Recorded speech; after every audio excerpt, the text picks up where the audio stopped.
Echoes of the Lakehouse. The wind howled through the trees like a wounded animal as Detective Alina Mercer pulled up to the old Halberd Lakehouse. The structure loomed ahead, part shadow, part memory. A once idyllic retreat, it now sat abandoned, its paint peeled and windows like blind eyes staring into the forest.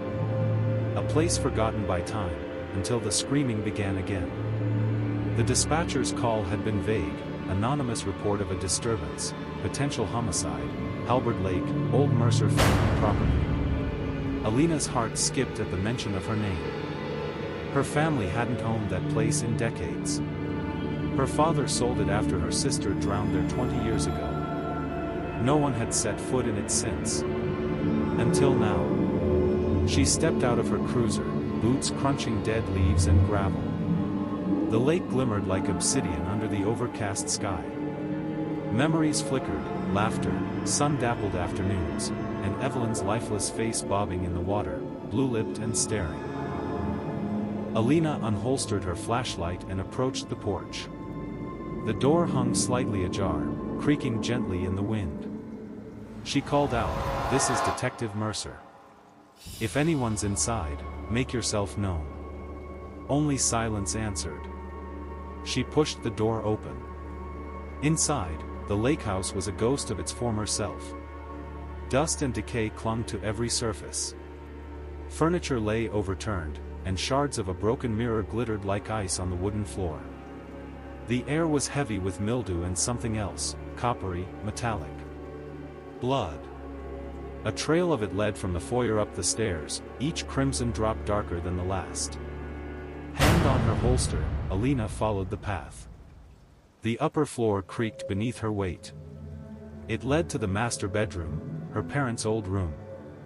The door was closed, but faint movement could be heard within. A low groan. She kicked it open. Inside, a man sat slumped against the wall, a gash across his abdomen. Blood pooled at his feet. His eyes fluttered open, and he coughed.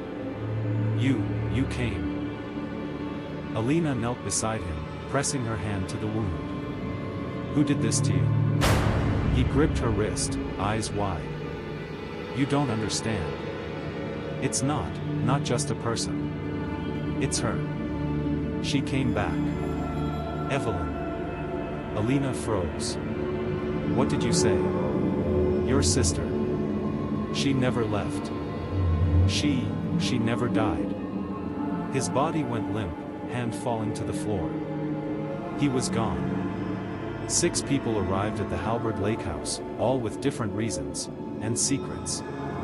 Noah Bright, a washed-up actor clinging to fading fame. Tasha Rowe, a true crime podcaster seeking her next big scoop. Gabriel Holt, a medium who claimed to speak with the dead. Lana Weaver, a historian researching local hauntings. Bennett Reeves, a wealthy investor looking to turn the lakehouse into a resort. And Carmen Vale, the one who invited them all, under the pretense of a ghost tour. Carmen greeted them with a smile that didn't reach her eyes. "Thank you all for coming. The Halberd Lakehouse has been silent for 20 years. But I believe something has woken up." That night, over whiskey and flickering candlelight, Carmen told them of Evelyn Mercer, the girl who drowned mysteriously, her body found in the shallows of the lake with no clear cause. The lakehouse had been abandoned ever since. She was only 14, Carmen said. But some say she never truly left. That her spirit still lingers, angry, vengeful. They laughed nervously. Noah rolled his eyes. "It's just a ghost story." But Gabriel, the medium, shook his head. "Not a story. A warning." The first to die was Bennett. He was found floating face down in the lake the next morning. The water had turned red around him, his chest slashed with what looked like claw marks. The group panicked, assuming it was an accident, but Gabriel insisted otherwise. "She's here. I felt her. She's watching."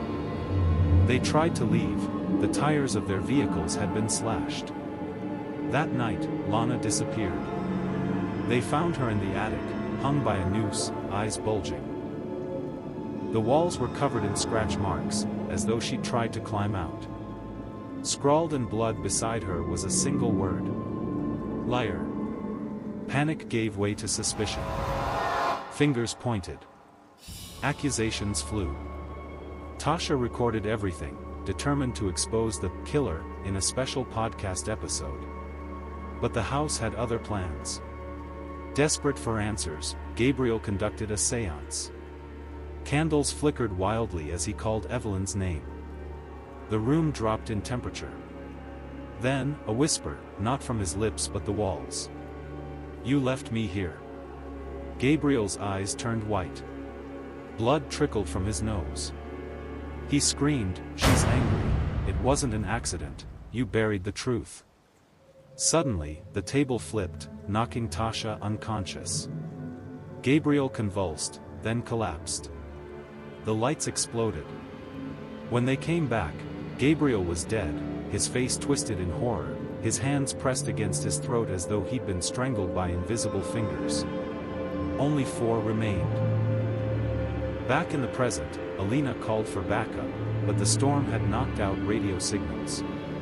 She searched the house methodically, finding Carmen hiding in a crawlspace, shaking. It was all a trap, Carmen confessed. "I lured them here. They all had ties to Evelyn's death. Every one of them." Alina's eyes narrowed. "What do you mean?" "They were there that night. It wasn't a drowning. It was a cover-up." Carmen explained. Evelyn had discovered something, a drug ring run by her older cousin and his friends, the same people now dead or dying. They'd silenced her to protect their secret.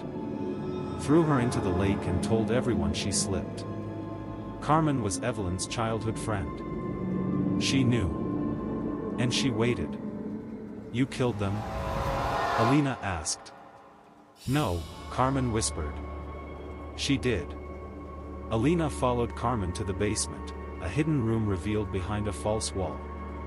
Inside were photos, newspaper clippings, and Evelyn's diary, detailing the events leading to her death. And then, in the corner, a skeleton wrapped in a pink nightgown. Evelyn's remains. Alina dropped to her knees. "You were never buried." Carmen nodded. "They lied. They threw her in the crawlspace, made it look like a drowning." A gust of icy wind filled the room. The candles snuffed out. The shadows moved. Then, a child's voice. "You let them kill me." Alina stood, backing toward the door. "Evelyn?" From the darkness, a pale figure emerged, soaking wet, eyes black as night. "I waited for you." The air grew heavy. Carmen screamed, and the lights exploded. The Halberd Lakehouse is condemned now. Locals avoid it. Alina visits the grave, a proper one this time. Evelyn rests in the town cemetery, finally at peace. But sometimes, late at night, Alina hears footsteps in her dreams, wet, dragging. And Evelyn's voice. "You found me, but justice is never finished."